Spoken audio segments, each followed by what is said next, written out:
الحمد لله رب العالمين وصلى الله على نبينا محمد وعلى آله و صحبه اجمعین. دوستان عزیز و گرانقدر، السلام علیکم و رحمت الله و برکاته. امیدوارم و دعا میکنم که هر کجا تشریف دارید در زیر سایه لطف و رحمت الله متعال قرار داشته باشید.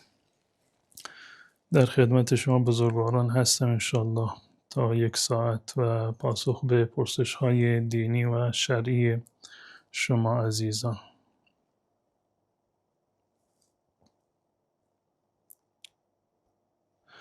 سجده در تلاوت قرآن واجب است. هنگام تلاوت قرآن در آیاتی که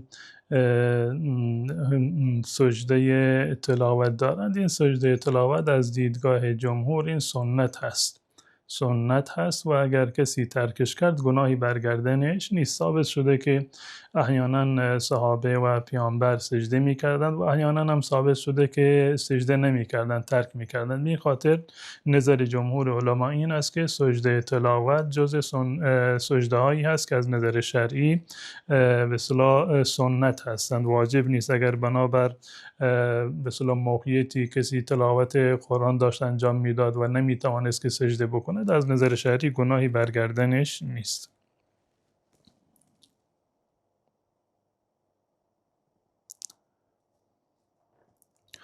آیا در نماز پشت سر امام همه تکبیرات بدون تکبیرة الاحرام را بگوییم؟ در هنگامی که شما پشت سر امام نماز میخوانید، تکبیر تحریم جزء ارکان نماز هست، یعنی حتما باید تکبیر تحریمه را بگویید و با امام شریک بشوید. وقتی که پشت سر امام هستید، رسول الله صلی الله علیه و سلم فرمودند انما جعل الامام لیؤتم به فاذا کبر فکبروا. امام برای این قرار داده شده که شما از اون پیروی بکنید، پشت سر اون اعمالی رو که انجام میدهد شما به اتباع امام انجام بدهید. فاذا کبر فکبروا، اگر امام تکبیر گفت شما هم تکبیر بگویید. این برای تکبیر تحریمه هست، یعنی برای تکبیر اول نماز که نماز شما در واقع شروع می شود. اگر کسی تکبیر تحریمه را نگفت، بدون تکبیر تحریمه اقتدایش درست نیست، نمازش در واقع باطل هست، زیرا که یکی از ارکان نماز را ترک کرده. اما بقیه موارد لازم نیست، بقیه موارد رفتن در هنگام رکوع یا سجده، بقیه انتقال بین بقیه اوضاع و حرکات نماز لازم نیست که شما تکبیر را بر زبان بیاورید.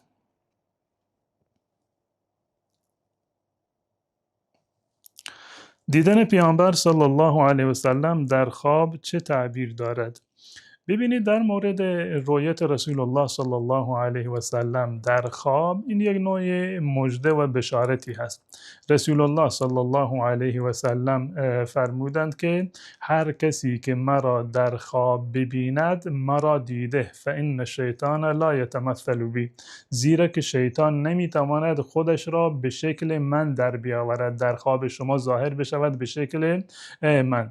منتها شرطش این است که دقیقاً طبق همان اوصافی باشد که رسول الله صلی الله علیه وسلم در زمان حیاتشون داشتن.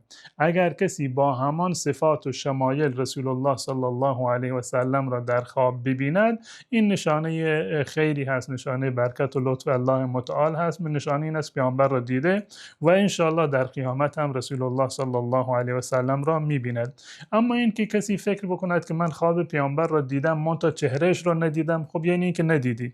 یا این که مثلا من پیامبر را دیدم قد خیلی بلندی داشت، خوابت اشتباهه. اگر فکر بکنید پیامبر در خواب شما اومده قدش کوتاه بوده، اشتباهه. خیلی چاق بوده، اشتباهه. یا فرض کنید که ریشش مثلا انسانی بوده خیلی سفید بوده و خوابتون اشتباهه، یعنی شما در واقع پیامبر رو ندیدی، زیرا که اینها جزء صفات پیامبر و ویژگی های جسمانی و شمایل رسول الله صلی الله علیه و سلم نبودن.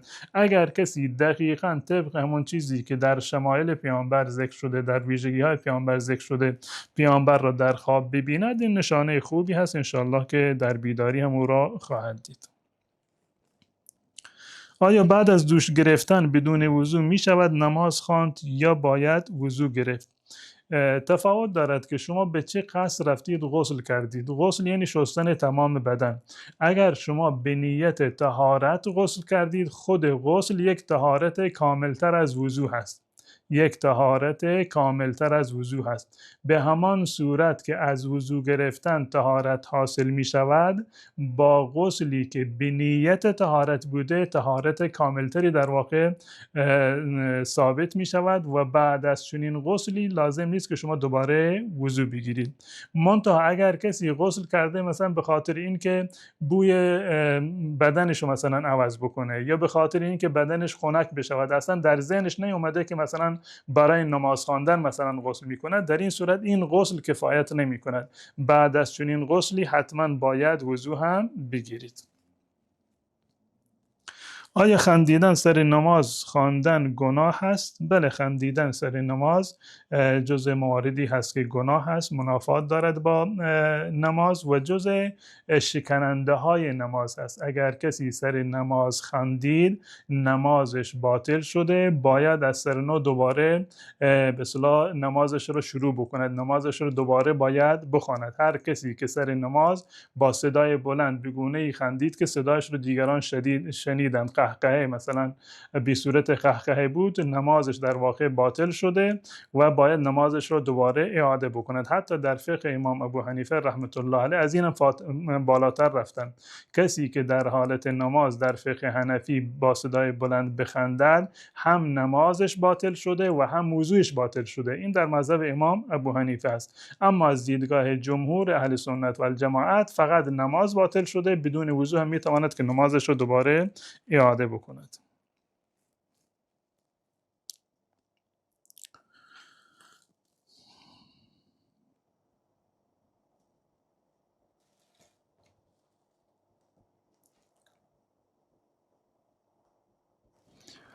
برای من و همسرم دعای عاقبت به خیری بکنید انشالله که الله متعال همه زوجه ها رو و همه مجردها رو الله متعال خاتمه به خیر بکنه.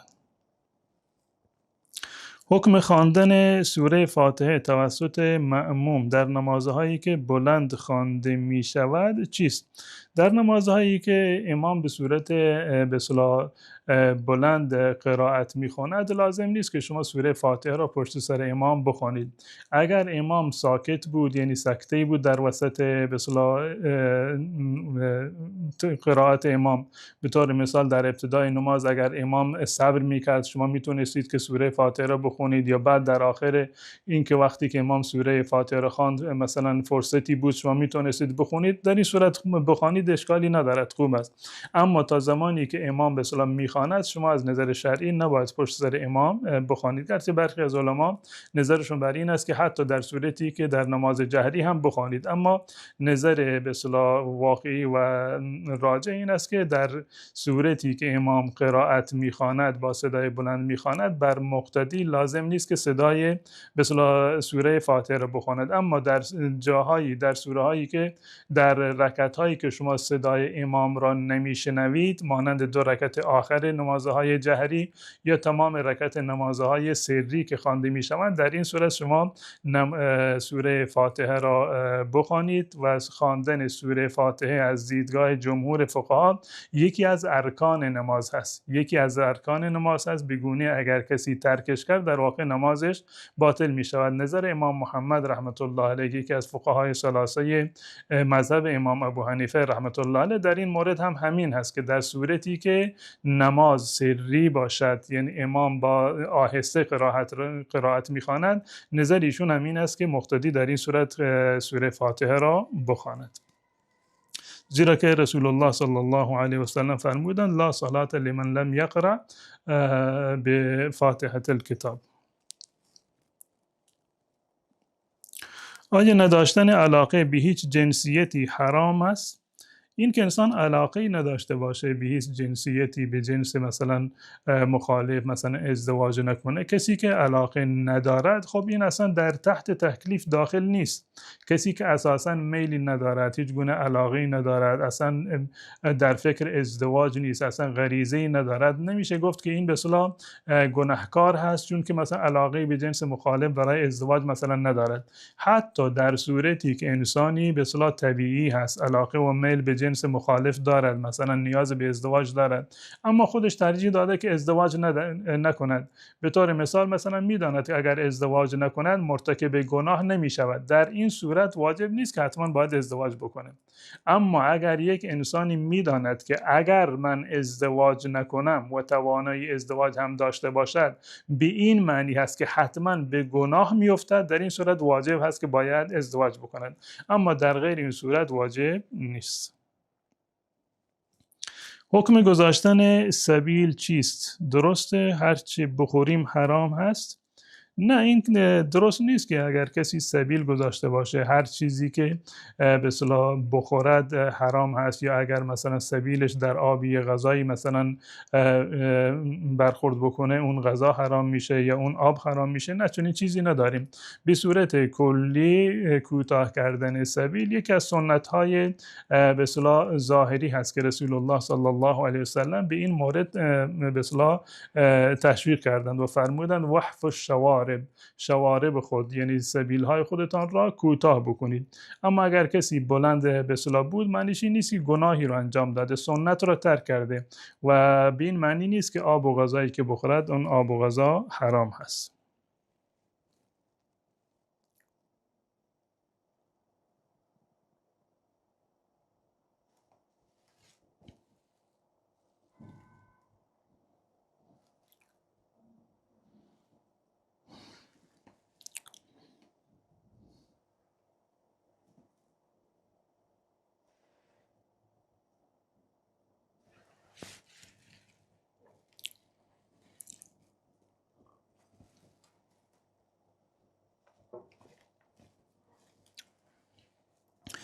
من موتر خریدم با سود، آیا امکان دارد هم سود بدهم هم گناه نشود و طریقش چگونه است؟ اگر منظور شما این است که شما به اصطلاح یک خودروی خریدید با سود، به این معنی که با قیمت اضافه مثلا خریدید، قیمت ماشینی که شما الان خریدید به طور مثال الان فرض کنیم که 100 میلیون هست، البته اگر 100 میلیونی به گیر بیاد به طور مثال، شما این وسیله را، کالا را، خودرو یا ماشین رو مثلا 6 ماهه خریدید با 50 میلیون، با 100 میلیون، با 500 میلیون گرانتر خریدید، اما قیمت خریدی که به اصطلاح نقدی هست با قیمت خرید قسطی شما متفاوت هست. در صورتی که این معامله شما از اول مشخص باشد که این معامله قسطی هست و نسیه هست، در این صورت اشکالی ندارد، این معامله شما جایز هست، ولی این که شما سود دادید به این معنی که بر روی کالا سود دادید، نه بر پول خودتان. قیمت ماشین 100 میلیون بوده، الان شما 200 میلیون مثلا خریدید قسطی، هیچ اشکالی نداره. اما این که شما پول رو محاسبه بکنید که باقی مانده پولی که برگردن شما هست، به طور مثال 100 میلیون، 200 میلیون ماهانه مثلا فرض کنیم که 30%، 40%، 50% اون رو سود بدید به اون فروشنده، این از نظر شرعی اشکال ندارد و حرام است. اما صورت اول که معامله قسطی هست، معامله نسیه هست و قطعی مشخص شده که قیمت ماشین اینقدر هست، شما خریدید مثلا به صورت قسطی 6 ماهه، در اون صورت از نظر شرعی اشکالی نداره و معاملتون کاملا درسته.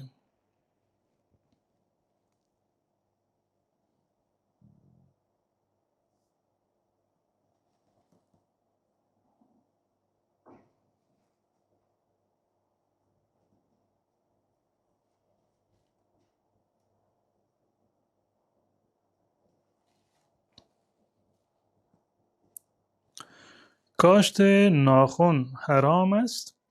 ببینید، کاشت ناخن سبب این می شود که وضو و نماز انسان به اصطلاح باطل بشود.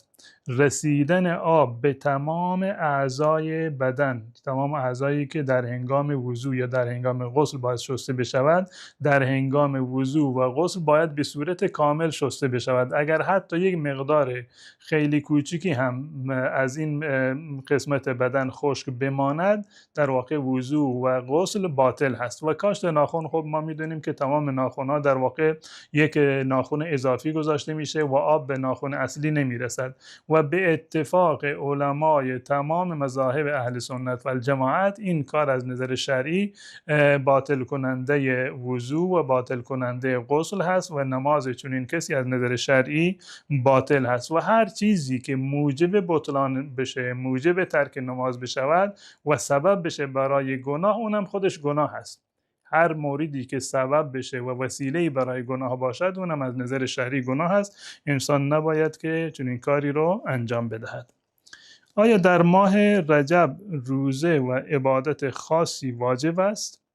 در ماه رجب ما هیچ گونه عبادت خاصی که مختص ماه رجب باشد نداریم. نه روزه خاصی داریم و نه نماز خاصی داریم و نه عبادت دیگری. ماه رجب مانند بقیه ماه‌های سال هست، به استثنای این که جز ماه‌های حرام هست. ماه ذوالحجه و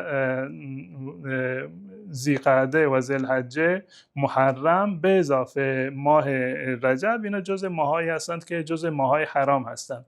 اما برای ماه رجب عبادت خاصی توصیه نشده. در هیچ روایتی نیامده که رسول الله صلی الله علیه و سلم به نماز خاصی یا به روزه خاصی توصیه کرده باشند. نمیدونم نماز لیلة الرغائب اولین جمعه ماه رجب هر کسی بخواند آرزوهایش برآورده می شود. این یک حدیث باطل و موضوعی هست، ساختگی هست.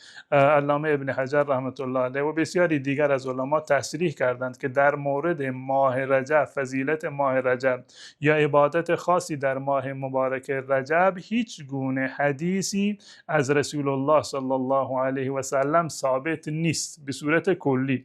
و اینها هرچی که در ماه رجب اختصاص به ماه رجب داشته باشد و شما اون رو انجام میدید به این نیت که در ماه رجب ثواب بیشتری داشته باشد، این همشون بدعت و خرافاتی است که بعداً اضافه شده. در زمان رسول الله صلی الله علیه و سلم قبل از ایشون مشرکان مکه عادت داشتند که در ماه رجب یک قربانی میکردند به نام عتیره بود. رسول الله صلی الله علیه و سلم اینو باطل اعلام کردند و منع کردند از این که کسی نباید چنین کاری رو انجام بدهد. و نماز خاصی هم نداریم، جشن خاصی هم نداریم.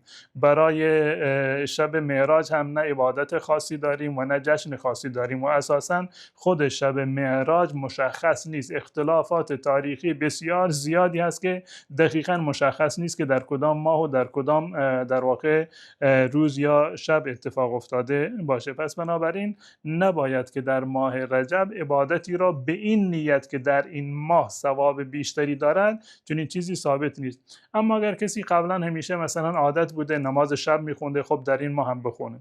عادت بوده مثلا که نماز به اصطلاح ضحی میخوانده، نمازهای سنت میخوانده، به همون منوالی که قبلا میخوانده در این ماه بخواند.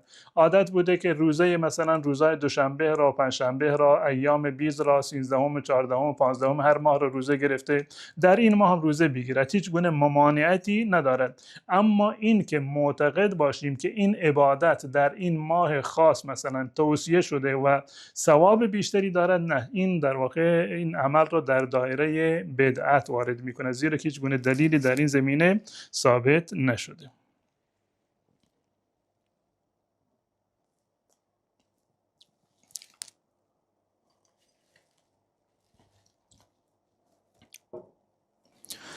آیا زن متأهل توبه بکند بعد از وفات همسرش میتواند با آن مرد ازدواج بکند؟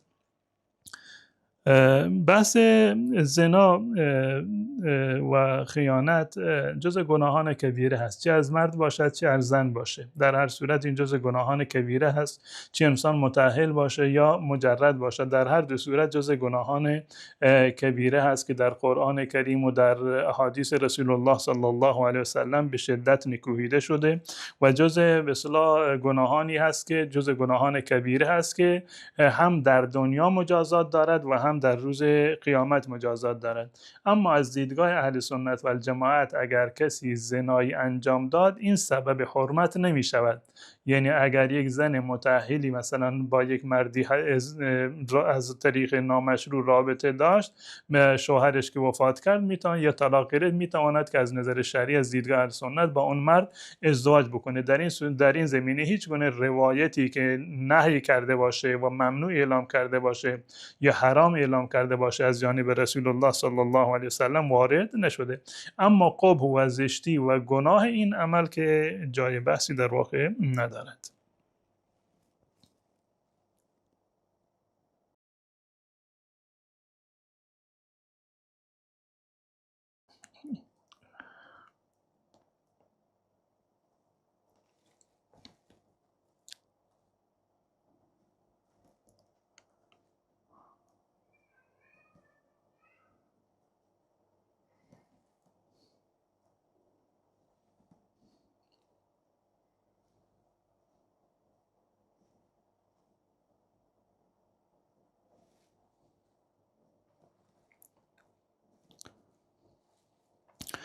استاد های قبل همبستری نمازی هست که باید خوانده شود؟ نه، چنین چیزی نداریم. قبل هم بستری نمازی باشد که به اصطلاح واجب باشد که بخونیم، خصوصا برای شب زفاف و شب اول زندگی. الان برخی از فقها توصیه کردند که مثلا قبل از این که مثلا در اولین شب اولین کاری که میکنید نماز بخوانید، 2 رکعت نماز بخونید. این صرفا به عنوان یک امر مستحبی هست و یک توصیه هست که زندگی مشترک خودتان را با نماز در واقع آغاز بکنید. اما امر وجوبی نیست که بگیم که واجب هست، جز اعمال شب زفاف و عروسی هست، چون این چیزی ثابت نیست. آیا این ضرور است که بعد از نماز فرض جمعه باید 6 رکعت بخوانیم یا فقط 4 رکعت؟ برای سنت های بعدیه در روز جمعه 2 روایت آمده. روایت عبدالله ابن عمر هست و روایت ابو هریره رضی الله تعالی عنه. در روایت ابو هریره رضی الله تعالی عنه آمده که رسول الله صلی الله علیه وسلم فرمودند هر کسی که میخواد بعد از نماز جمعه نماز بخواند 4 رکعت بخواند. و در روایت عبدالله ابن عمر اومده که رسول الله صلی الله علیه وسلم وقتی که نماز جمعه را میخواندند و برمیگشتند میرفتند در منزل، در اونجا 2 رکعت نماز سنت میخواندند. اشکالی نداره اگر کسی بخواد بر هر 2 حدیث عمل بکنه، 6 رکعت بخونه، بازم ممانعتی وجود نداره، جایز هست، اما لازم نیست. اگر کسی خواست که بر حدیث 4 رکعت عمل بکنه، بازم اشکالی ندارد. اگر کسی بر حدیث عبدالله ابن عمر عمل کرد، تنها 2 رکعت خواند، بازم اشکالی ندارد. در مورد سنت ها زیاد نباید حساسیت داشته باشیم که یا این باشد یا اون باشد. بر هر کدوم صورت که شما عمل کردید اشکالی نداره، بر سنت عمل کردید. اگر 2 رکعت خواندید هم بر سنت عمل کردید، 4 رکعت خواندید هم بر سنت عمل کردید، 6 رکعت خواندید، بازم مانعی وجود ندارد و بازم بر سنت عمل کردید. بسیاری از فقها در میان این 2 تا روایت این گونه جمع کردند که اگر کسی بعد از نماز جمعه در مسجد میخواهد نماز بخواند، 4 رکعت سنت بخواند، اما اگر رفت در منزل میخواهد بخواند، مانند رسول الله صلی الله علیه وسلم 2 رکعت بخواند. هر کدام از این صورت ها را که شما عمل کردید از نظر شرعی اشکالی ندارد و جایز هست. من میخوام کاشت ناخن انجام بدم، ناخنکار بشم، آیا به من گناه میشه؟ من توصیه نمی کنم کاری رو که سبب بشه که مثلا شما به صورت تعاون و همکاری بکنید در راستای این که کسی گناهی رو مرتکب بشه و عبادتش باطل بشه، نمازش باطل بشه، وضویش باطل بشه و دائما در حالت جنابت باقی بمونه. این از نظر شرعی اشکال داره و انسان چیزی رو که اشکال داره یا در آن شبهه‌ای وجود داره، انسان باید از شبهات پرهیز بکنه. رسول الله صلی الله علیه وسلم فرمودند من اتقی الشبهات فقد استبرأ لدینه. کسی که از شبهه ها خودش رو دور بکند و پرهیز بکند، این در واقع دین خودش را سالم و پاک نگه داشته.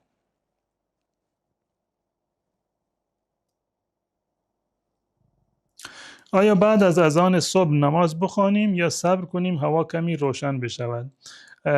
وقت نماز صبح بعد از طلوع فجر هست. بعد از این که فجر دمیده شد وقت نماز صبح شروع شده و وقتش ادامه دارد تا طلوع آفتاب، برآمدن آفتاب. در این فرصت هر وقتی که شما نماز خواندید از نظر شرعی اشکالی نداره. اگر در اول وقت نماز خواندید هم درسته، اشکالی نداره. اگر صبر کردید یک مقدار هوا روشن بشود و بر این حدیث عمل کردید که رسول الله صلی الله علیه و سلم فرمودند اسفروا بالفجر، باز هم از نظر شرعی اشکالی ندارد. مهم این است که نماز شما بعد از طلوع فجر و طلوع سپید دم باشد تا زمانی که به اصطلاح آفتاب طلوع بکند. اگر بیشتر تأخیر بشود نمازتون قضا شده. اگر قبل از طلوع سپید دم بخوانید اصلا وقت داخل نشده، نمازتون در واقع باطل می شود. بستگی داره به وضعیت خودتون. اگر کاری دارید میخواید مثلا زود نماز بخوانید برید جایی مثلا دنبال کارهای خودتون، اشکال نداره اول وقت بخوانید. اگر صبر کردید یک مقدار هوا روشن‌تر شد باز هم از نظر شرعی هیچ گونه اشکالی نداره. اگر در رابطه زناشویی یک نفر راضی نباشد تجاوز محسوب می شود؟ رابطه زناشویی در میان زن و شوهر یک حق دو جانبه هست. همون گونه که به اصطلاح مرد حق داره زن هم حق داره و هر دو طرف باید تمکین بکنن و خود اساس عقد و به اصطلاح نکاح بر این است که دو نفر با همدیگر محرم میشوند، حلال میشوند و نیاز جنسی و غریزی خودشون رو در واقع برطرف بکنن. بعد از این که به اصطلاح ازدواج کردن، با همدیگر محرم شدند، اینجا رضایت یا عدم رضایت تأثیری ندارد و به هیچ عنوان نمیشه گفت که این تجاوز حساب میشه که مرد بر زن تجاوز بکنه، یا این که فرض کنیم مرد مثلا میل نداشته باشه زن اونو مجبور بکنه این بشه تجاوز. نه، زن و شوهر بر هم دیگر محرم هستند، راضی باشند یا راضی نباشند این عمل از نظر شرعی مباح است.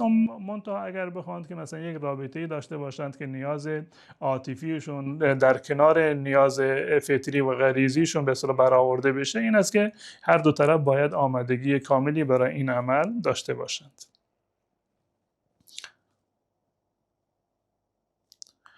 حکم خیاطی که لباس بی‌حجابی بدوزد باید شغلش را تغییر دهد؟ نه، لازم نیست که شغل را تغییر بدهد و این هم لازم نیست و شما هم به عنوان خیاط نمیتونید که جامعه رو تمام مکلف بکنید که حتما باید اون مدل لباسی رو که من میدوزم باید اون رو در واقع شما به تن خودتون بکنید و ما نمیتونیم که خیاط رو هم مقید بکنیم که حتما باید فلان مدل رو بدوزی وگرنه شغلت رو باید تغییر بده گناهکار میشین. نه، شما میتونید هر لباسی و هر مدلی رو که برای شما آوردند از نظر شرعی شما میتوانید که به اصطلاح بدوزید و بعد از این اگر اون طرف اون رو در جای نامناسبی به اصطلاح مطرح این پوشیده، این گناهش برمیگرده برای به گردن خودش، از برگردن شما هیچ گونه گناهی در این زمینه وجود ندارد.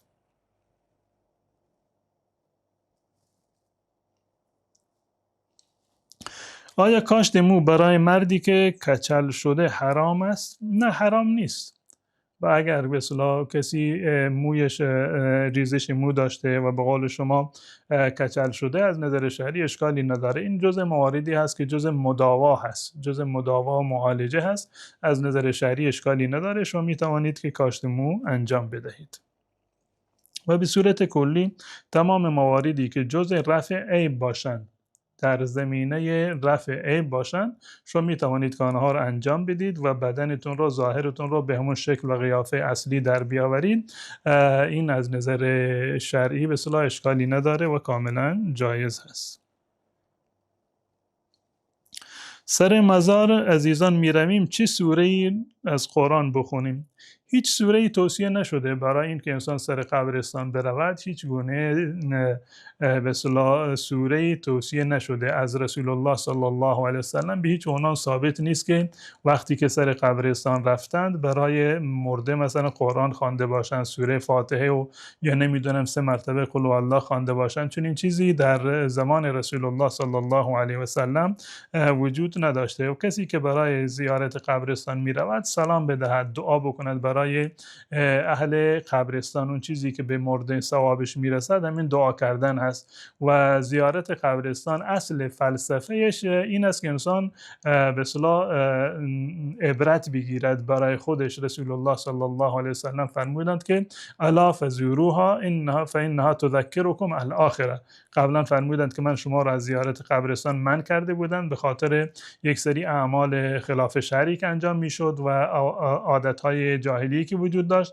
بعد از این که صحابه یاد گرفتند رسول الله صلی الله علیه وسلم فرمودند که برید قبرستان را زیارت بکنید، زیرا قبرستان شما را به یاد آخرت خودتان میاندازد.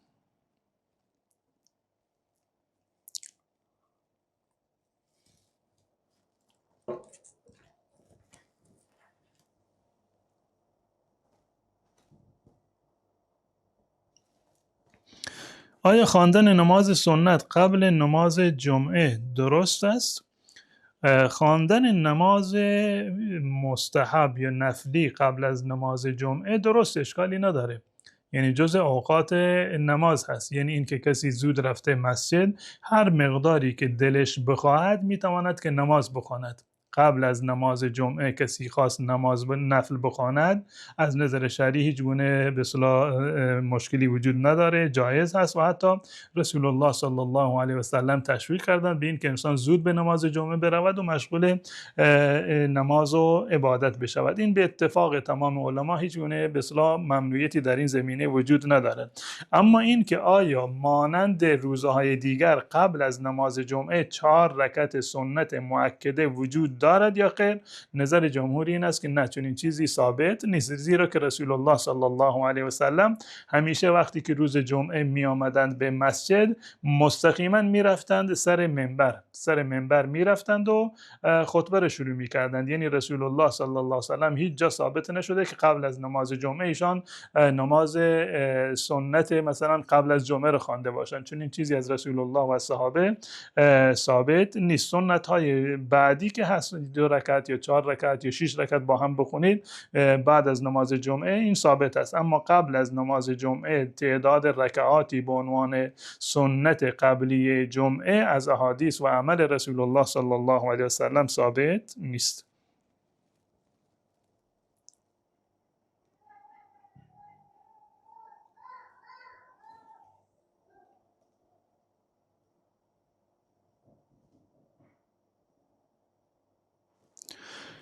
اگر کسی خانومش را برای رفتن به خانه کسی اخطار طلاق بدهد بعد پشیمان بشود، حکمش چیست؟ اخطار طلاق اگر تهدید به طلاق بوده، خب فقط یک تهدید بوده. به طور مثال اگر بگوید که خانه فلانی رفتی به اصطلاح تو را طلاق میدهم، یعنی اخطار داده اگر رفتی طلاقت میدهم، این اشکالی نداره. به اتفاق علما در این صورت اشکالی ندارد، یعنی اگر رفتم طلاقی واقع نمی شود. این صرفا یک نوع اخطار بوده و یک نوع تهدید بوده و مرد هم میتونه از حرف خودش بر بگرده و هیچ گونه اشکالی در این صورت وجود ندارد. منتها در صورتی که این رو به اصطلاح معلق کرده باشه و گفته باشه اگر خانه فلانی رفتی طلاق هستی، این مسئله حکمش از نظر فقها باز متفاوت هست. بیشتر فقها نظرشون بر این است که اگر به اصطلاح این حرف رو زد و بعد از این خانمشون کار رو انجام داد، در واقع طلاقش واقع می شود. نظر بیشتر فقها این هست. اما تعدادی از فقها مانند فقهای معاصرین هم که هستند، شیخ بن باز و دیگران، نظرشون بر این است که این در واقع قسم به طلاق هست. قسم به طلاق هست که قسم به طلاق خورده و قسم خوردن به طلاق از نظر شرعی جایز نیست، اما به معنی طلاق معلق در واقع شمرده نمی شود. یعنی این که اگر خانمش هم این کار رو انجام داد، صرفاً به اصطلاح یک کفاره قسم بر شوهر لازم می شود و سلام، و از شوهر هم می تواند که از این حرف خودش برگردد، پشیمان شده از حرفش بر بگردد، یک کفاره قسم بدهد، همین مقدار در واقع کفایت می کند. این گونه نیست که مثلا یک کسی مثلا قسم خورده باشد و هیچ گونه راه حل وجود نداشته باشه و تا آخر عمر باید هر وقتی که اگر خونه پدر و مادرش رفت یا فلان کار رو انجام داد طلاق بشود. نه، چون این بنبستی و تنگنای ما نداریم. همین نظر به اصطلاح علمای معاصر یا بسیاری از علمای قبلی هم که مانند ابن تیمیه، ابن قیم و دیگران در این زمینه به اصطلاح یک راهکار و راهچاره‌ای هست برای کسانی که در این تنگنا قرار گرفتند.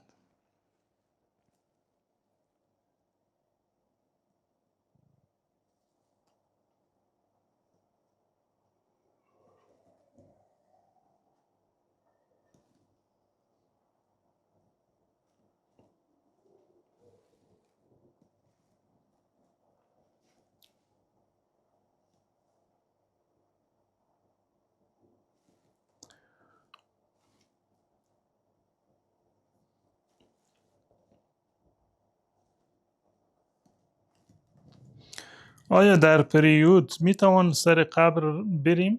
اشکالی نداره، تفاوتی نداره که زن در حالت پریود باشه یا حتی در حالت جنابت باشه سر قبرستان رفتن ممنوعیتی به خاطر پریودی یا به خاطر جنابت نیومده. از نظر شرعی علمایی که معتقد هستند که برای زن رفتن سر قبرستان جایز هست و اینو بدون اشکال میدونن، تفاوتی نداره که در حالت پریودی باشه یا در حالت غیر پریودی، هر دو صورتش جایز هست.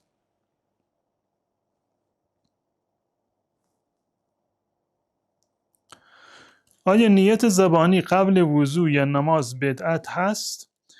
اگر کسی این رو به اصطلاح سنت یا جزی از احکام نماز اینو تصور بکنه قطعا بدعت هست.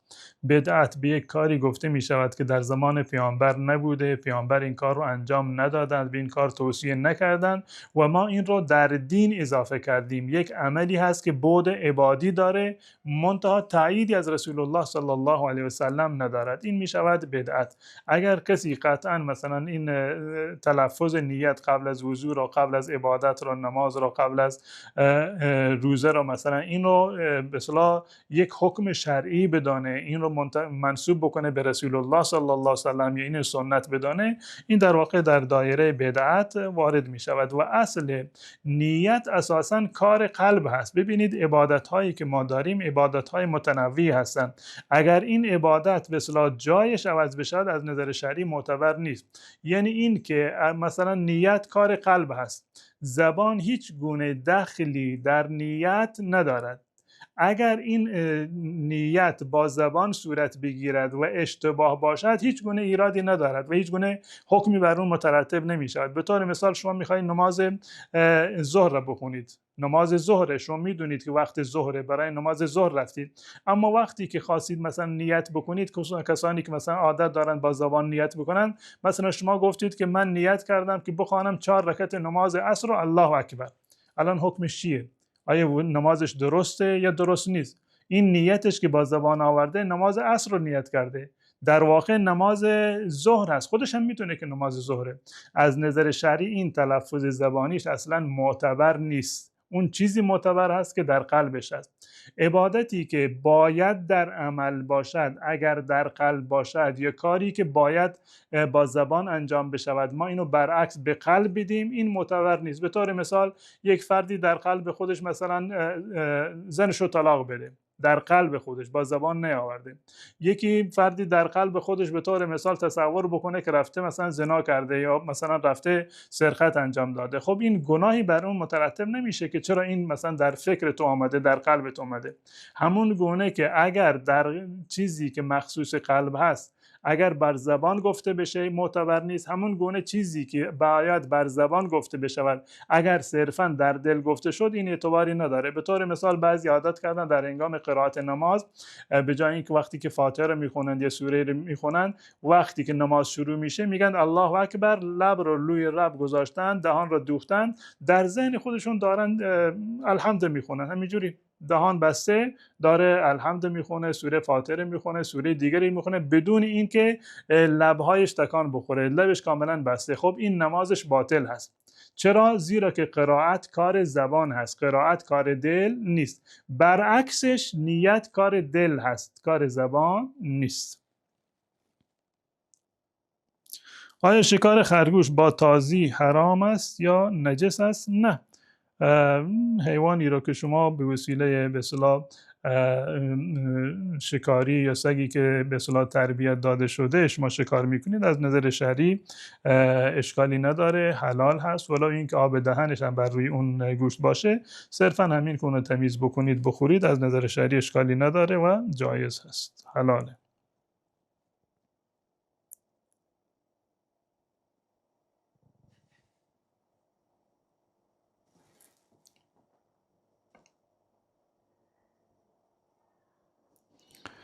من یک سگ دارم، وقتی از آن شود زوزه میکشه، آیا این گناه هست؟ نه، هیچ گناهی نیست، نه بر سگ گناهی هست و نه بر صاحب سگ. کسی الان سگی داشته به خاطر شکار، به خاطر کشاورزی، به خاطر دامداری، به خاطر نگهبانی، وقتی که از آن گفته بشه مثلا سگ زوزه بکشه یا گرگ یا اینا، مکلف نیستند و نه گناهی بر اون هست و نه گناهی بر شما و نه این که این علامت بدی هست. علامت بدی هم این به اصطلاح نیست و کراهتی هم نداره که شما فکر بکنید که مثلا حتما یک اتفاق بدی افتاد برای من بدشگونی و کراهتی داره. نه، این گونه نیست.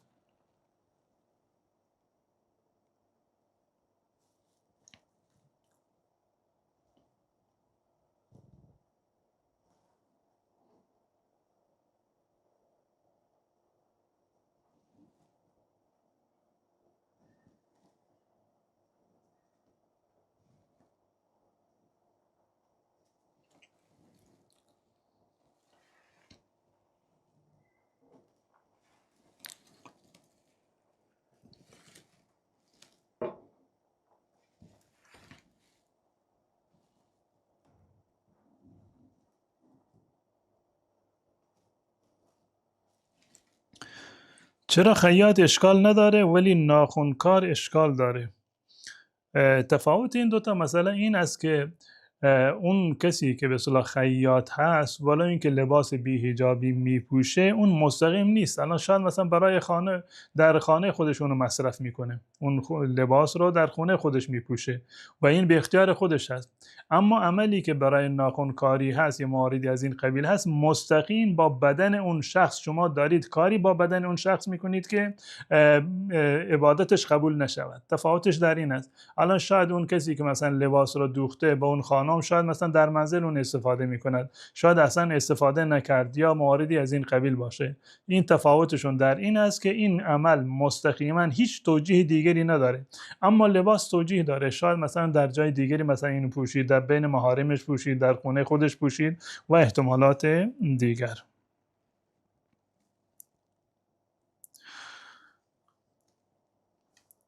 اگر کسی 15 کیلومتر از خونه خودش دور باشد آیا نماز را باید شکسته بخواند؟ نمازی که انسان میتونه در سفر شکسته بخونه در اون چیزی هست که از نظر شرعی به اصطلاح از نظر هم شرعی و هم عرفی سفر حساب بشه. سفر حساب بشه. مثلا اگر مثلا بگید فلانی کجا رفته، مثلا خانواده جامعه فلانی رفته سفر و 15 کیلومتر، 10 کیلومتر، 20 کیلومتر، این در عرف فکر نمی کنم در عرف جایی اینو جز سفر قرار بدن. پس بنابراین اگر کسی کمتر از حدود الان تقریبیش مثلا حدود 80 کیلومتر هست، اگر این مقدار رفته باشه تنها مسیر رفتش میتواند که نماز را قصر بخواند، نماز 4 رکعتی را 2 رکعت بخواند. منتها اگر در صورتی که یک انسانی در سفر بوده، الان از سفر خودش برگشته، در حال برگشت است و وقت نماز رسیده و تا فرض کنیم شهرش حدود 10-15 کیلومتر بیشتر باقی نمونده، آیا این اگر در سفر نماز خواند باید 4 رکعت بخواند نماز 4 رکعتی را یا قصر بکند 2 رکعت بخواند؟ در این صورت نماز را باید 2 رکعت بخواند تا زمانی که به منزل نرسیده، ولو اینکه نزدیک شهر هست، در صورتی که مسافر بوده باید نماز را به صورت قصر بخواند، در این صورت کامل نخواند.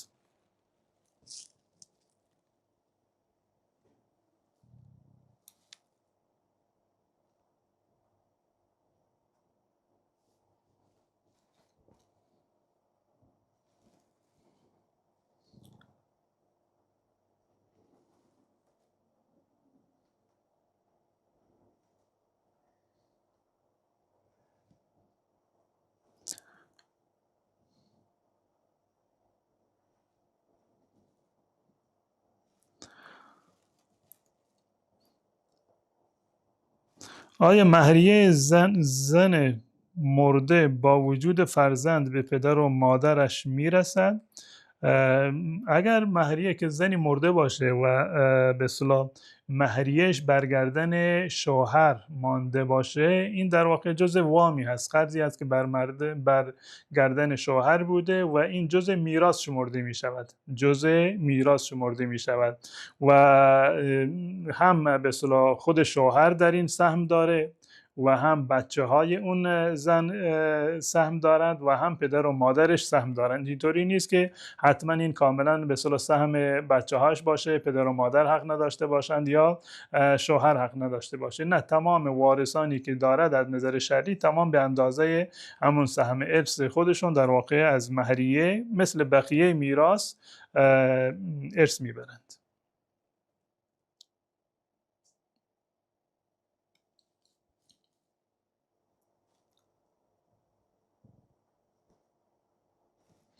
من خالکوبی دارم، میتوانم نماز بخوانم؟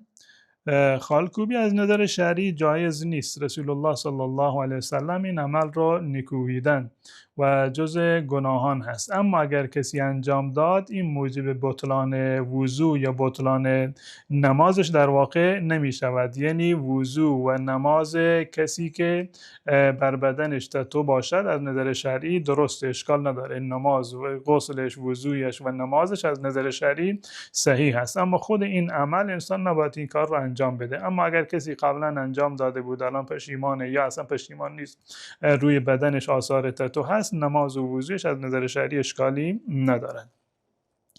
آیا کراتین کردن مو گناه دارد یا باعث می شود غسل درست صورت نگیرد؟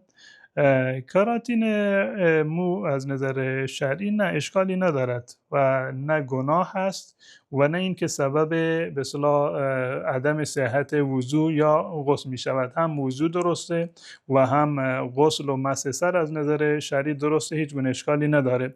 و کراتین مو در واقع یک روشی هست برای صاف کردن مو، برای درخشندگی و شادابی مو. مثلا موهای کسی که موهای فر یا وز داشته باشند این کار رو انجام میدن. یک نوع ویتامینی هست که مثلا به مو میزنن، دقیقاً مانند بقیه روغن هایی که مثلا خانم ها استفاده میکنند یا آقایون استفاده میکنند. از نظر شرعی برای احیای مثلا موهای آسیب دیده این هیچ گونه ممانعتی نداره. نه خود این عمل اشکالی داره و نه اینکه در وضو و غسل یا نماز انسان هم هیچ گونه به اصطلاح اشکالی به وجود نمیاد. آیا نشسته نماز قضا خواندن اشکال دارد؟ ببینید در مورد نماز، خصوصا نماز فرض باشد، قیام جز ارکان نماز است. به اتفاق علما قیام یعنی ایستاده نماز خواندن یکی از ارکان نماز هست و همان گونه که در نماز فرض وقتی که ادا میکنید جز ارکان هست، در قضای نماز هم جز ارکان هست. یعنی همان عبادتی رو که مثلا وقتی که قضا شده باید به همون کیفیت این نماز رو شما دوباره به جا بیاورید. در نماز مثلا که فرض بوده، قیام فرض هست، یکی از ارکان نماز هست، وقتی که قضایش را میآورید دقیقاً باید به همون صورت، به صورت ایستاده باشه. زیرا که رسول الله صلی الله علیه وسلم به عمران ابن حسین رضی الله تعالی عنه، یکی از اصحاب بزرگوار که بیماری داشتند و نمیتونستند که به اصطلاح ایستاده نماز بخونند، ایشون سوال کردند که من چطوری نماز بخونم؟ رسول الله صلی الله علیه وسلم فرمودند صل قائما، اول ایستاده نماز بخوان، فإن لم تستطع فقاعدا، اگر نمیتوانستی که ایستاده نماز بخوانی نشسته بخوان، و حتی اگر نمیتوانستی که نشسته بخوانی فعلی جنب، و به پهلو مثلا دراز کشیده نماز بخوان. اگر کسی نمازش قضا شده میخواد الان قضایش رو بیاورد، حتما باید به صورت ایستاده این نماز رو قضا بیاورد. اما نمازهای غیر فرض و غیر قضایی، نمازهای سنت و نفل که انسان میخواند، از نظر شرعی اشکالی ندارد. شما میتوانید که نمازها را نشسته بخوانید. منتها به عنوان یک قاعده در ثواب نماز، نمازی که ایستاده خوانده بشود ثوابش 2 برابر نمازی هست که در حالت نشسته انسان انجام میخواند. و نماز فرض رو حتما و قضا رو حتما باید ایستاده بخوانیم. اما نماز سنت و نماز شب و بقیه موارد از نظر شرعی اختیاری هستند که انسان به هر صورتی خاص نماز بخونه.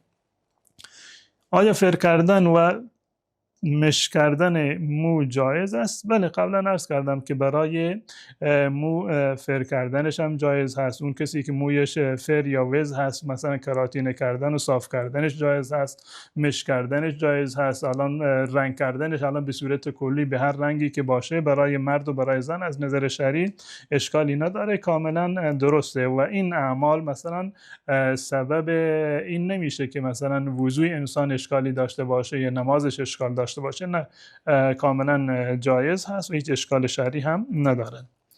ببخشید، برای انجام غسل لازم است گوشواره در گوش باشد؟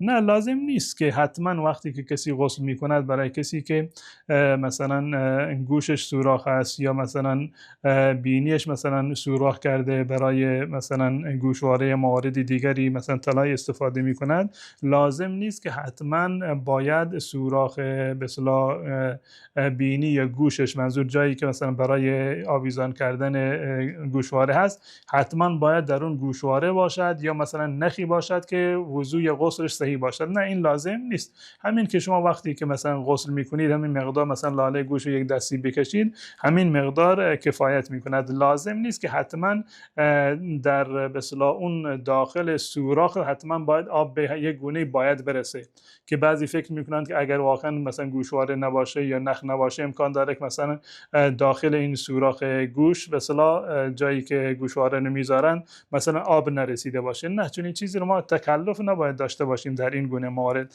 همین که شما ظاهر بدنتان را بشویید، یک دستی مثلا روی گوش خودتون، روی بدن خودتون بکشید، همین مقدار کفایت نمیکنه. لازم نیست که تکلف بکنید و این مثلا سوزنی بردارید. حتما مطمئن باشید که مثلا سوراخ بینیتون یا جایی که پیرسینگ هست مثلا حتما باید داخلش رو مثلا خیس بشه و آب برسه. نه، چون این چیزی لازم نیست. همین که شما ظاهر پوست بدن را بشویید همین کفایت میکنه. استاد، گناه کبیره و صغیره چیه؟ گناه به معنی نافرمانی الله متعال هست. هر کاری که برخلاف دستور الله باشه، چه در بعد انجام باشه یا ترک باشه، در هر صورت این جزء گناهان است. انجام دادن یعنی گناهانی که کارهایی که الله متعال دستور داده که اینها رو انجام ندهید، انجام دادنشون گناهه. بعضی از کارها ترک کردنشون گناهه، مانند نماز و روزه و زکات و حج و بقیه کارهایی که الله دستور داده که شما انجام بدهید، اینا در واقع انجام ندادنش گناه است. و گناه به اصطلاح تقسیم بر دو قسم میشه، گناه کبیره و صغیره. گناه کبیره یعنی گناه بزرگ، گناه صغیره یعنی گناه در واقع کوچک. به صورت کلی این تقسیم بین گناهان ثابت است از قرآن. الله متعال در سوره نساء میفرماد ان تجتنبوا کبائر ما تنهون عنه نکفر عنکم سیئاتکم.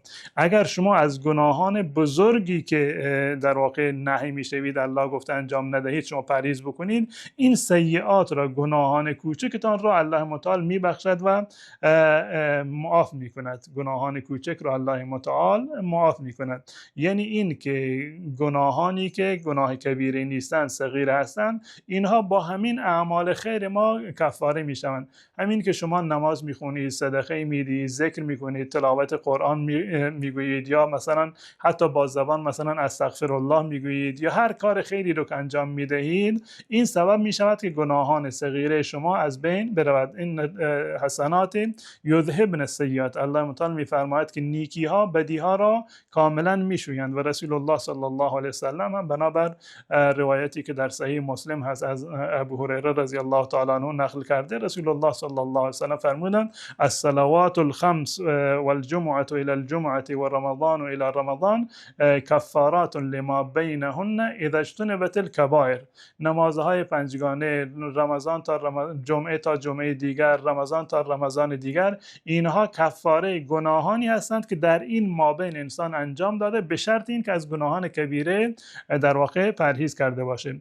گناه کبیره به صورت کلی قاعده اش و تعریفش این است که هر گناهی که مجازات دنیوی داشته باشد یا مجازات اخروی داشته باشد. در شریعت اسلام در قرآن و حدیث مثلا مجازاتی برایش تعیین شده باشد یا لعنی اومده باشه، نفرینی وارد شده باشه، اینها جز گناهان کبیره هستند، مانند شرک، مانند قتل، مانند زنا، مانند ربا، مانند ریا، مانند سرقه، سخنچینی، دو به هم زنی، قسم دروغ و مواردی دیگری که در احادیث رسول الله یا در آیات قرآن تهدید آمده که اگر فلان کار را کردید الله نفرین کرده یا مثلا در دنیا یا در آخرت یک گونه مجازاتی برایش تعیین شده باشه. اینا جز گناهان کبیره شمرده میشوند.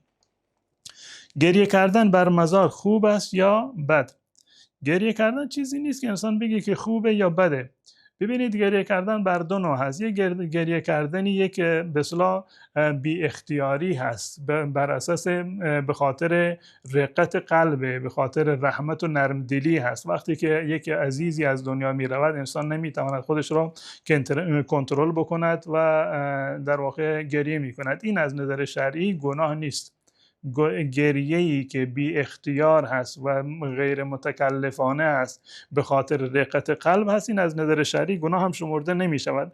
این اتفاق افتاده در زمان رسول الله صلی الله علیه و سلم که زمانی که فرزند رسول الله صلی الله علیه و سلم ابراهیم، یا زمانی که نوهشون علی که فرزند زینب بود از دنیا رفت و جریانش معروفه که زینب قاصدی فرستاد پیش رسول الله صلی الله علیه و سلم که فرزندم علی پسر بچه‌ای داشت، گفت در حالت احتضاره و بیا.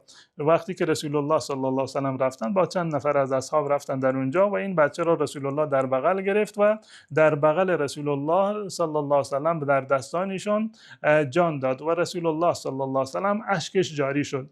یکی از صحابه سوال کرد که ما هذا یا رسول الله، پیامبر شما هم دارید گریه میکنید، این چیه؟ شما هم اشک میریزید؟ رسول الله صلی الله علیه و سلم فرمودند هذه رحمت جعلها الله فی قلوب عباده. این اشک ریختن من یا اشک ریختن به صورت کلی یک رحمتی است که الله متعال اینو در دل بندگان خودش قرار داده.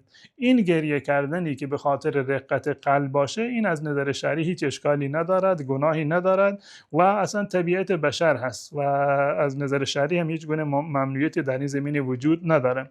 اما گریه‌ای که بر اساس تکلف باشه، گریه‌ای که نمایشی باشه، اصلا طرف گریهش نگرفته به زور خودش رو وادار میکنه به گریه که مثلا مردم طعنه نزنن که فلانی عزیزش، نمیدونم شوهرش، پدرش، مادرش، فرزندش مثلا فوت کرد و فلانی گریه نکرد، به خاطر طعنه مردم مثلا گریه میکند. یا اینکه مصیبت خیلی دیر گذشته، الان چند سالم گذشته، اینم باز هم داره در هر مناسبتی و در سالگردش داره گریه میکند و با صدای بلند گریه میکند و داد و بیداد میکند. چه بسا که در این زمینه مثلا حرفایی هم بزنه که با رضایت و تقدیر الله متعال در تضاد باشه، توهین به اصطلاح مقدسات باشه. این از نظر شرعی اشکال داره. رسول الله صلی الله علیه و سلم در یک روایتی که متفق علیه هست، یعنی این که هم در صحیح بخاری اومده و هم در صحیح مسلم، رسول الله صلی الله علیه و سلم فرمودند ان الله لا يعذب بدمع العين ولا بحزن القلب.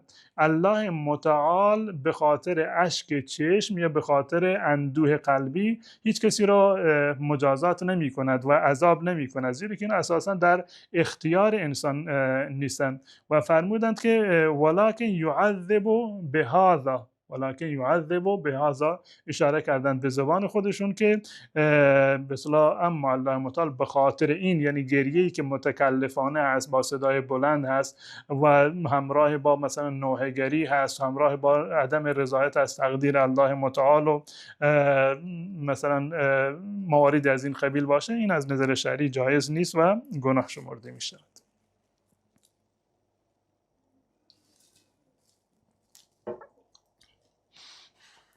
آیا کسی که عمره کند حاجی شمرده می شود؟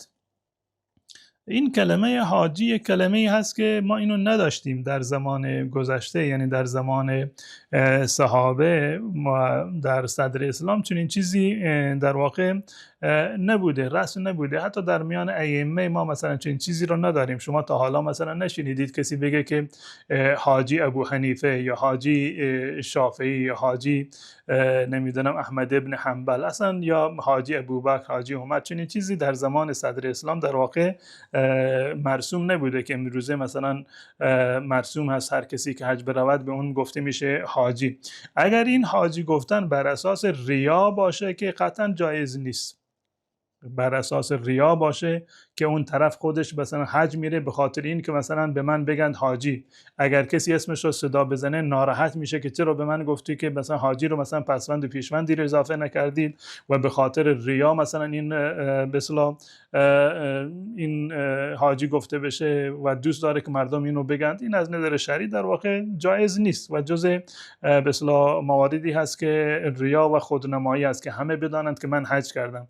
حالا اگر کسی مثلا 2 بار حج کرده، نمیدونم 1x باشه و 2x و 3x باشه، هر چند مرتبه حج کرده همینجوری حاجی حاجی حاجی مثلا پشت سر بگند و این اصلا موردی نداره و یعنی کار بیهوده ای هست. و اساسا خود معنی حاجی به چه کسی میگه؟ حاجی به کسی میگن که در حال انجام دادن حج هست، و اون کسی که عمره رفته این اصلا حج انجام نداده که مثلا به این ما بگیم که حاجی هست.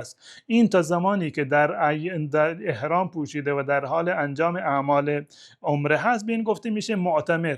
حاجی هم تا زمانی که در ایام حج و در لباس احرام هست به اون گفته می شود حاجی. اما بعد از آن دیگه نه حاجی هست و نه معتمر هست. منتها این در میان مردم جا افتاده، مردم شاید مثلا به عنوان یک احترامی بگند، این اشکالی چندانی نداره. اما بهتر این است که انسان این گونه القابی رو که به اصطلاح نشان خودنمایی هست یا مثلا احتمال مثلا ریا هست، احتمال داره که طرف دچار تکبر و غرور بشه، انسان بعد از این گونه موارد پرهیز بکنه. سلام. پولی که زن خودش کار کرده به دست می آورد آیا حق شوهر است؟ شوهر من می گوید چون من به تو اجازه کار کردن دادم، پول تو سهم من هست و حق استفاده و فرستادن آن را برای پدر و مادرت ندارید. نه، این حرف شوهرتون یک حرف بیهوده‌ای هست، نه با عقل جور در میاد و نه با شریعت اسلامی. از نظر شرعی مال زن حق خود زن هست.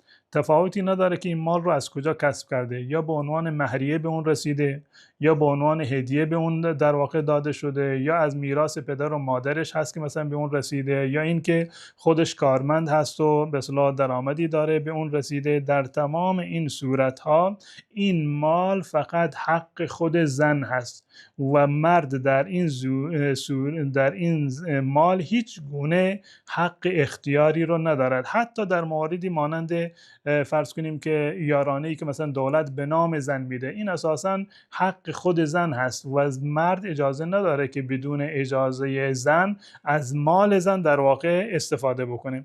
الله متعال مثلا در مورد مهریه میفرماید که وآتوا النساء صدقاتهن نحله، شما صدقات یعنی مهریه های زنان را به عنوان یک فریضه الهی یا به عنوان یک چیزی که بر شما لازم و واجب هست این رو به زنان بدید و حق ندارید که از این مال شما استفاده بکنید. فان طبن لكم عن شيء منه نفسا فكلوه هنیئا مریا.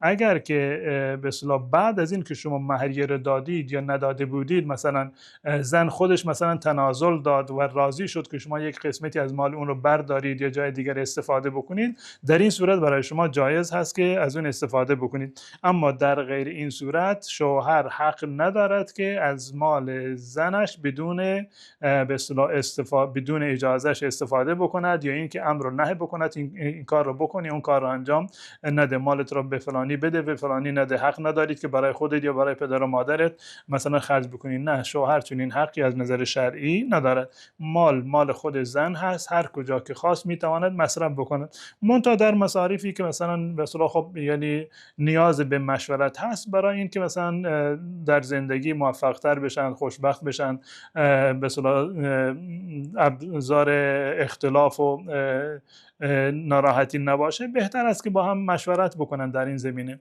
اما این که شوهر الزام بکنه که حق منه، حق تو نیست، هر جایی که من میگم باید مصرف بشه تو حق نداری، این از نظر شرعی و از نظر عقلی چنین چیزی درست نیست. ببخشید، آیا وضو گرفتن در دستشویی که روشویی توش نصب شده درست است؟ بله درست است، هیچ اشکالی نداره، هم وضو درسته و هم غسل درسته. وضو گرفتن در دستشویی یا حتی غسل کردن در دستشویی از نظر شرعی یا حمام دستشویی که با هم هستن، هیچ گونه اشکال شرعی در این زمینه وجود نداره، نه اشکالی وجود داره و نه کراهتی. و حتی بعضی از مردم شاید به خاطر این سوال رو بپرسند که یک مقدار مثلا وسوسه‌ای داشته باشند که مثلا شاید مثلا وقتی که وضو میگیریم به طور مثال قطرات آب مثلا روی زمین بیفته و از اونجا مثلا دوباره به بدن ما یا به لباس ما اصابت بکند، شاید مثلا اشکالی وجود داشته باشه. ببینید اصل در این زمینه این است که حتی کف دستشویی هم پاکه، حتی کف دستشویی هم که خب خصوصا امروزه که همه آب میکشند میشویند با مواد شوینده، در تمیزیش ما هیچ گونه شک و شبهه‌ای نداریم. بالفرض این که قطرات آبی به زمین بچکد و از اونجا قطرات ریزی به لباس شما هم برسد، باز هم در این صورت نماز وضوی شما کاملا درسته، لباستون هم از نظر شرعی پاکه و اشکالی نداره، مگر در صورتی که مطمئن باشید، یقین داشته باشید که بله مثلا یک مقداری مثلا فرض کنیم که ادراری مثلا به لباس شما اصابت کرده باشه، خب همون قسمت رو آب میکشید و السلام دیگه. اما وضو گرفتن در دستشویی از نظر شرعی هیچ گونه اشکالی نداره.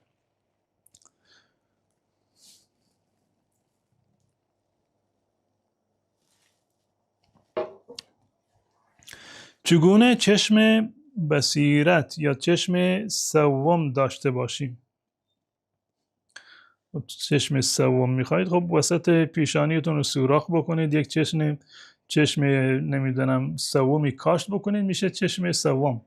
اما این که شما فکر بکنید که انسان میتونه چشم سومی داشته باشه، این همش خرافات و به اصطلاح تخیلات هست و واقعیتی نداره.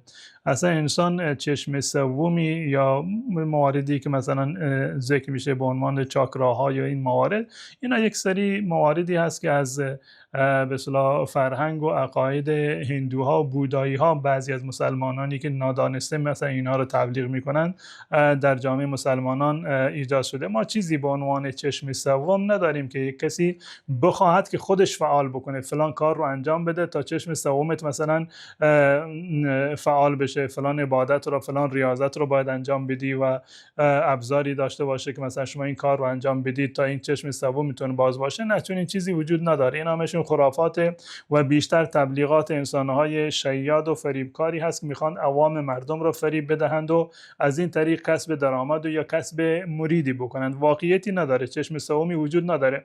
حتی رسول الله صلی الله علیه و سلم چشم سومی به این معنی که شما فکر بکنید که آینده رو ببیند یا مثلا از راه دور یک جایی ببیند، چیزی گم شده باشد مثلا بداند، ببیند که مثلا کجا هست این چیزا، حتی رسول الله صلی الله علیه و سلم چنین چیزی رو نداشتن.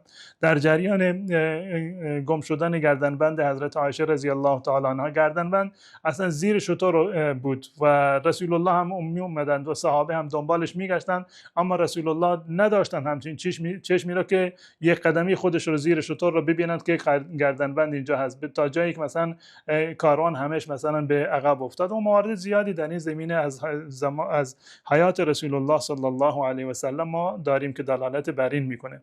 و هیچ کدام، نه پیامبر، نه صحابه، نه ائمه، نه بزرگان دین، محدثین، فقها، کسی ادعا نکرده که من چشم سومی دارم. و منتها یک مطلب دیگه هست به عنوان بصیرت یا به عنوان فراست. بصیرت و فراست به این معنی هست که حدس و گمان برخی از انسانها مثلا دقیق می شود، حدس و گمانی که میزنند مثلا دقیق میشود که احتمال دقیقا همون چیزی رو که اون گفته مثلا احتمال داره که دقیقا همون اتفاق بیفته. این به خاطر مثلا این نیست که مثلا این حتما در این زمینه کاری انجام داده، یک سری مثلا عباداتی رو انجام داده باشه یا یک راهکار خاصی رو، یک روش خاصی رو در پیش گرفته باشه که مثلا به این نتیجه رسیده باشه. و خصوصا و این نقطه خیلی مهم است که فراست و بصیرت یا همون کرامت هیچ کدوم در اختیار خود انسان نیست که هر وقت من بخواهم مثلا از کرامت خودم استفاده بکنم، هر وقتی من بخواهم از بصیرت یا فراست خودم استفاده بکنم. به صورت احتمالی گاهی اتفاق افتاده که مثلا یک فرد یا انسان نیکوکاری هست، یک حرفی رو زده، مثلا همون اتفاق براش افتاده. نه این که هر حرفی که بزند این گونه هست، نه این که هر وقت بخواهد میتوند از این کرامت مثلا استفاده بکنه. اما چون این چیزی که اسم مثلا چشم سوم داشته باشه یا چاگراهی مثلا به این نام داشته باشیم که فلان ریاضت و فلان عبادت رو انجام بده که تا باز بشود و بتونی ببینی آینده رو ببینی، نمیدونم گذشته رو ببینی و نمیدونم مواردی از این قبیل، چون این چیزی از نظر شرعی نه ممکن هست و نه وجود داشته، نه پیامبر و نه صحابه و ائمه هیچ کدامشون چنین ادعایی هم نکردند و چنین چیزی هم نداشتند. من دختری دارم، بچه یتیمه، من براش طلا گرفتم به اسم همونه. من خودم بر نداشتم از همون لحظه که از مغازه گرفتم. الان اگه مال من و دخترم با هم جمع کنن زکات بهشون تعلق میگیره یا نه؟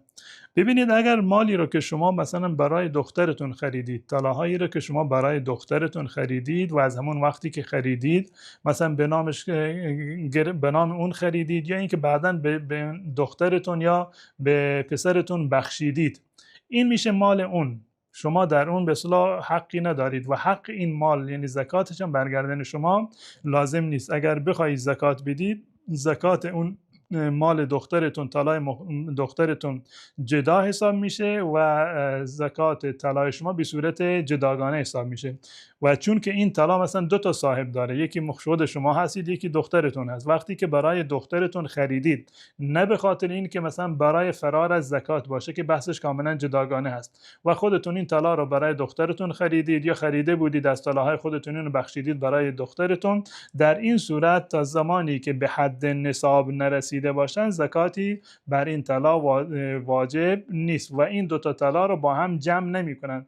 مال دخترتون جدا، مال شما جدا. اگر طلای هر کدام از شما به اندازه 85 گرم طلای 24 عیار یعنی طلای خالص برسد، در این صورت زکات دارد. این شرط اولش هست و شرط دومش این است که یک سال کامل بر اون بگذرد، از اون تاریخی که شما طلا رو خریدید یک سال کامل بگذرد. و شرط دومش این است که به 85 گرم طلا رسیده باشد، در این صورت زکات دارد. 2.5% زکاتش هست و هر سال باید زکاتش رو بدید. و زکات دختری که مثلا یتیم هست، الان دختر یا پسری که یتیم هست، از نظر جمهور علما بر چنین مالی زکات هست، ولو اینکه بچه هست، ولو اینکه یتیم هست، از نظر جمهور علما اگر مالش به این نصاب برسد زکات دارد، زیرا که زکات حق ماله، تفاوتی نداره که طرف بالغ باشه یا بالغ نباشه. اما در مذهب امام ابو حنیفه رحمت الله علیه اگر طرف اصلا به حد بلوغ نرسیده باشه، در این صورت از دیدگاه فقه حنفی زکاتی بر مالش هم نیست. سلام، وقت شما بخیر. لطف میکنید بفرمایید سر کتاب قرآن اگر بخواهیم هم میگیرید؟ نه، من متاسفانه یا خوشبختانه از این کلاهبرداری ها به لطف الله متعال بلد نیستم که بخوام برای کسی از شما سر کتاب باز کنم، سر کتاب قرآن و نمیدونم فلان کتاب باز بکنم و استخاره بگیرم و دعا بنویسم. نه، الحمدلله بنده اهل این کار نیستم و این کارها همشون خرافاته، همشون شیادی هست، واقعیت ندارند. نه سر کتاب با قرآن واقعیت داره و نه با غیر قرآن. حتی سر کتاب باز کردن با قرآن یا استخاره گرفتن به قرآن از نظر من یک نوع اهانت و بی‌حرمتی به قرآن هست که احیانا در موارد زیادی این سبب میشه که انسان در واقع یعنی بدبین بشه نسبت به قرآن یا فکر بکنه که قرآن در حق من اجحاف کرده. اتفاقا یکی از دوستان پیام داده بود که من به اصطلاح فال قرآنی گرفتم، همین سر کتاب قرآنی باز کردم برای شوهرم. وقتی که برای شوهرم سر فال گرفتم، نمیدونم آیه در سوره قصص هست که الله میگه، این آیه اومد که الله متعال میفرماد فخسفنا به و بداره الارض، که در مورد قارون هست که الله متعال میگوید که من او را و خانهش را، خانوادهش را کلا مثلا در زمین فرو بردم. الان این خانم رفته فال قرآنی و سر کتاب قرآنی باز کرده، این آیه براش اومده، میگه من خیلی پریشانم، اصلا آرامشم رو کلا از دست دادم، استرس دارم، نمیتونم زندگی بکنم. خب این کاری بوده که خودتون اشتباه کردید، اصلا چون این چیزی واقعیت نداره که شما بخواید از اون بترسید یا اینکه خوشحال بشید که آیه خوبی در اومده. ببینید آیات قرآن برای عمل کردن هست، به عنوان یک احکام، به عنوان یک موعظه هست، به عنوان به اصطلاح یادی از گذشته هست. گذشته در هر جای قرآن که اگر از جهنم صحبت کرده، از بهشت هم صحبت کرده، اگر از نیکی صحبت کرده، از بدی صحبت کرده، اگر از اولیاء الله صحبت کرده، از اولیاء شیطان هم صحبت کرده. همه اینا در کنار هم اومده. و این که شما کتاب رو باز بکنید، آیه بدی مثلا برای شما بیاد، شما از قرآن بددل بشوید و فکر بکنید قرآن برای شما بد خواسته، این در واقع نه از نظر عقلی چون این چیزی واقعیت دارد و درست هست، و نه اینکه از نظر شرعی چون این چیزی به اصطلاح واقعیت داره. و اصلش همین است که سر کتاب گرفتن یا استخاره با قرآن از نظر شرعی هیچ گونه دلیل و ثبوتی نداره، همشون توهم و خیالات.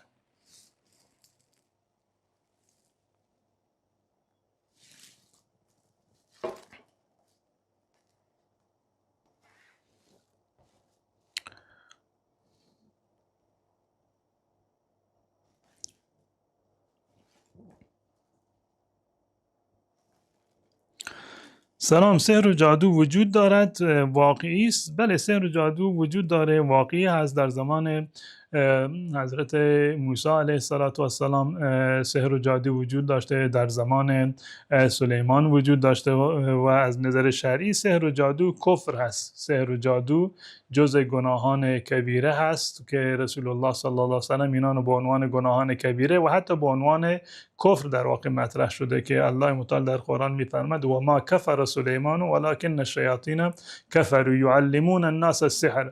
شیاطین به خاطر این که مردم را سحر آموزش میدادند و سحر میکردند در واقع کافر شدند. سحر کردن به اصطلاح یک عمل کفری هست و انسان به هیچ عنوان نباید سراغ این برود، به هیچ بهایی، برای هیچ موردی انسان نباید به یک ساحر در واقع مراجعه بکنه، زیرا که هم خودش سبب شده که اون ساحر دچار کفر بشه و خودش هم چه بسا که عرض کردم که این گناه کبیره هست و دامن خودش رو هم در واقع میگیرد. سحر وجود داشته، سحر امکان داره که انسان رو در واقع بکشه، انسان رو بیمار بکنه، امکان داره که مثلا به خاطر سحر انسان مثلا یک تخیلاتی بشه، بیمار بشه، روانی بشه. این موارد بستگی به این داره که سحر در چه اندازه‌ای باشه و تا چه اندازه این سحر قوی باشه. بله، سحر وجود داره، در قرآن ذکر شده، در احادیث رسول الله ذکر شده و عملا در جامعه هم ما میبینیم که متاسفانه ساحران جولان میدهند.